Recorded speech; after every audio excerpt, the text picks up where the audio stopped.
Hi guys, thank you all for tuning in and welcome back to Sewing Clara. In today's video, we're gonna be discussing sewing feet. Now, usually a sewing machine comes with a little collection of sewing feet, but most of the time you're gonna be using one sewing foot, maybe 2 or 3, depending on what projects you are working on. But it's still important to understand also other sewing feet and to know when and how to use them. And I hope that this video is going to help you with that. So let's jump right into this. Here we have a nice collection of sewing feet that I prepared for our today's video. Some of these sewing feet are the sewing feet that came originally with my sewing machine, and I added a few extra because I find them either interesting or useful. However, that doesn't mean that you have to have them. In general, with hobby sewing, especially at the beginning, you'll be fine with just the sewing feet that came with your sewing machine. And sure, for certain projects, it might be useful to have a special sewing foot, and for some projects it's necessary. But in many cases there is a workaround, so you don't always have to go ahead and spend extra money. You can just use whatever you have. First, let's have a look at the sewing feet that came with my sewing machine. I have the Brother Innovis 100. And this is the sewing foot collection that comes with it, which might be a little bit different from brand to brand and model to model, but that's what I ended up having. So first I will tell you what these are called, and then we will have a look at each of these sewing feet in detail. So all of these sewing feet are the so-called clip-on sewing feet. Each of them has somewhere a little metal bar that is being used in order to attach or detach the sewing foot very quickly. You simply click them on and off. So we have here the zigzag foot, then we have here a zipper foot, an overcast foot, a blind stitch foot, a monogramming foot, a buttonhole sewing foot, and a button sewing foot. Here we have the zigzag sewing foot, which is also the sewing foot I'm using most of the time, unless I really have to switch to another sewing foot, let's say for buttonholes or a zipper or something like that. But most of the time I'll be using this one. Whenever I'm sewing with a straight stitch, a zigzag, or an overlock stitch, I'll be using exactly this sewing foot. So when you look at the sewing foot, you will notice that there is a part that's made of a see-through material, which is nice because I can still see what's going on underneath.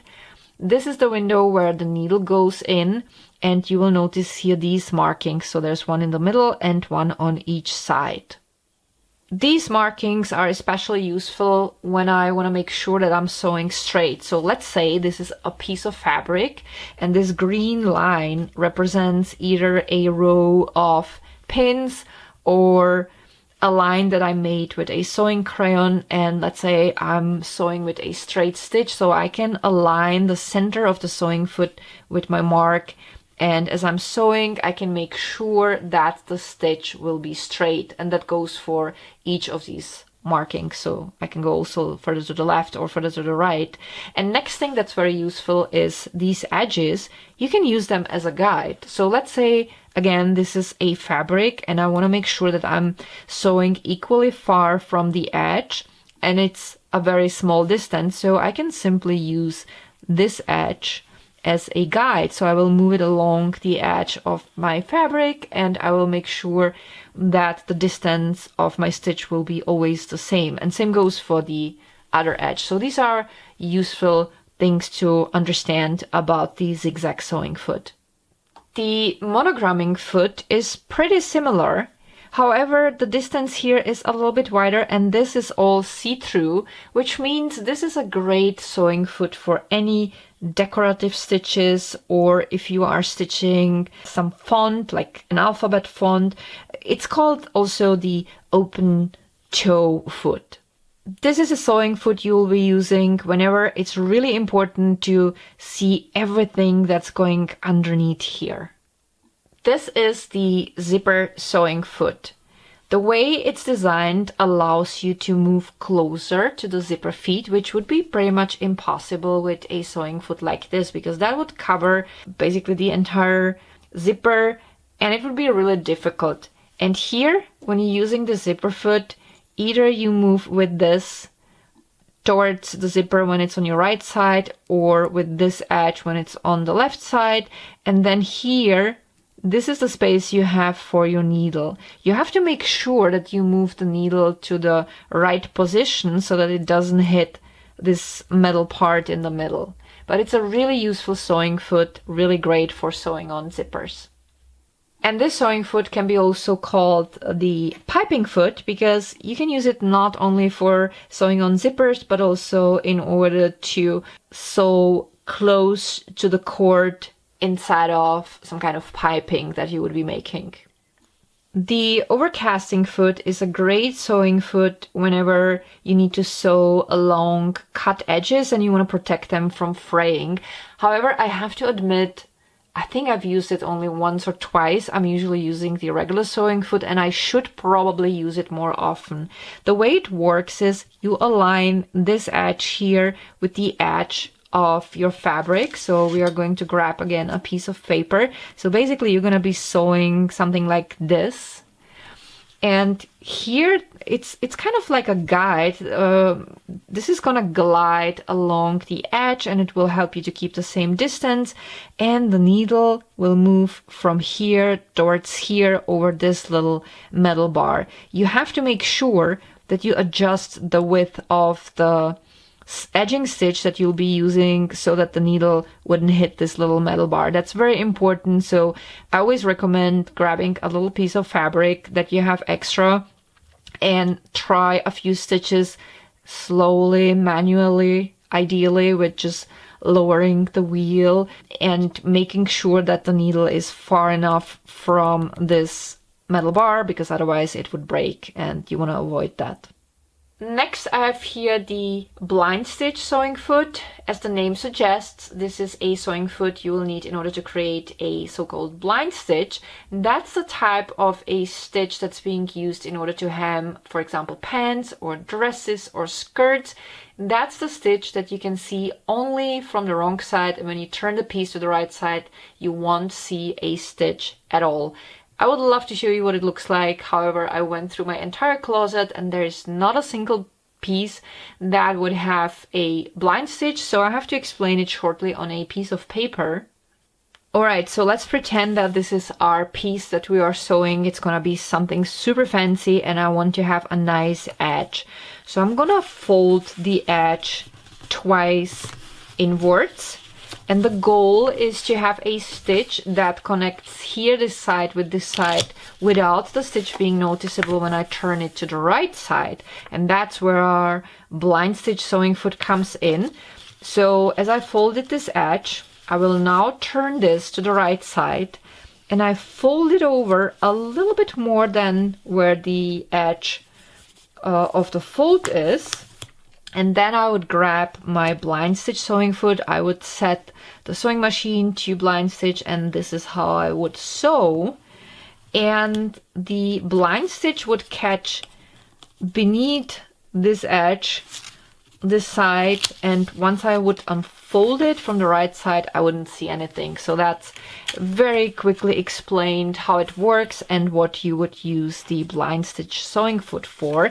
And the nice thing is it has this metal piece here, so once I would fold the fabric, I can use the center metal piece as a guide to make sure that I move exactly along this edge, and that the blind stitch would be perfect. Here we have the buttonhole sewing foot. So the buttonhole sewing foot has here these two plastic pieces. There's a little part on the side of your sewing machine that you have to slide between these, because that's how you signal your sewing machine where to start sewing and where to stop. And this is a little drawer for your button. So this is where you need to place your button in. And that way the sewing machine knows, with the help of these parts, the exact length of your buttonhole. And it usually has certain programs for your buttonhole, and that's how I always attach the sewing foot to my sewing machine. So there we have the little bar where the sewing foot will be clipped on, And here we have certain marks that help to align where the buttonhole should start. And as the machine keeps sewing, this part keeps moving, and at some point it comes to the end and can't move any further, so it goes back, and that's how you create a buttonhole with the help of this sewing foot. Very useful. I started working with sewing machines when they did not have any programs for sewing buttonholes, and it's a game changer because with this, each of your buttonholes will be exactly the same, and any piece you will be making will look way more professional. The last sewing foot that came with my sewing machine is the button sewing foot, but to be honest, I never used this one because I personally prefer to hand stitch my buttons on, because I find that they are more long lasting, it's just more sturdy, and I don't have any mishaps with suddenly losing a button. But this is how it works. You would slide in the button into this sewing foot and align the buttonholes with these marks so that you would be sure that the needle would move smoothly through the holes. And there is a little slider you can move forward if you need a little shank as well. Now let me show you the sewing feet that I picked extra. So I have here two zipper sewing feet. The left one is for a hidden zipper, and this one is for a regular zipper or for piping. Then we have here a Teflon sewing foot, a blind stitch sewing foot, and this is a sewing foot that's being used in order to encase your fabric into a bias binding. So I'm going to show you these in a little bit more detail. The Teflon sewing foot, sometimes also called an ultra glide sewing foot, is a sewing foot made of a material that glides much nicer over fabrics that are kind of sticky. So for example, faux leather. So whenever you are working with any type of fabric where these classical sewing feet get kind of stuck, you want to work with a Teflon sewing foot because it's gonna go over your fabric much smoother and it's just gonna make your life way easier. A great thing about the Teflon sewing foot is that this window is big enough so that you can use it not only for a straight stitch, but also for a zigzag or let's say an overlock stitch. This is a sewing foot for a hidden zipper. I won't go into too many details, but the way a hidden zipper is designed, you want to be sewing very close to the teeth, and that's a great help. However, you can work without this one and still sew on a hidden zipper with a regular zipper sewing foot, so you don't necessarily have to go ahead and buy this one. This zipper foot is practically the same principle like this zipper slash piping foot. The only difference is that it's not a clip-on. You have to mount it on the shank, and with this wheel you can adjust the distance, the position, whether it's further to the right or further to the left. So basically when you clip on this one, you clip it on either here or here, depending on whether you want to be sewing on the left or on the right. And here you would mount the zipper foot on the shank, and with this little wheel you would adjust it wherever you need it. So basically you don't have to buy it if you already have a zipper sewing foot that came with your sewing machine. This blind stitch sewing foot is an alternative to this blind stitch sewing foot, where we have here this metal guide, you have here this a little piece of plastic, but it's practically the same. So depending on the model of your sewing machine or the brand, you might end up having either one that looks like this or that looks like this, but it's the same. Again, if you already have one, you don't need to go ahead and buy a differently looking blind stitch sewing foot. And last but not least, we have here this bias binding sewing foot. It's again a click-on, and you can move this section into which you place your bias binding a little bit further to the right or to the left, however you need. And you can also adjust the width of the tape that you will be using. So when you move this wheel towards you, it will make the opening here narrower, so you will have to use a narrower bias tape. If you move it away from you, you can put in a little bit wider bias tape. So I will demonstrate how to use this.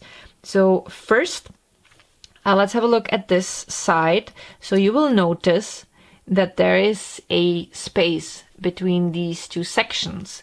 So you place the bias binding into these two sections, and then you can also place fabric between these two. So when you're edging something and you want to edge it with a bias tape, you can sew everything in one step, which is great. So let's grab this piece of bias tape. I'm gonna place it inside of these two plastic sections. Sometimes you have to be a little bit more patient with this until you place it perfectly. I like cutting the end at an angle because I find it easier to grab than the end of the bias binding and pulling it through. And I always like pulling this through a little bit, and then you can place the fabric that you will be hemming inside. And that way, when you're gonna be sewing, the sewing machine will sew through both the bias binding and the fabric, and it will save you an additional step. However, you don't necessarily need this tool. You can also simply grab the bias tape, place it on the edge of your fabric, and stitch it in place for the time being, or pin it in place, and then you can sew through. So it's definitely a nice to have tool, but not 100% necessary. You can totally work without this. And that is going to be it for today. Now, of course, this was more theoretical than anything else, but the practical part is more for the course sewing basics. And I hope that this video has been helpful for you. Thank you all for watching, and happy sewing!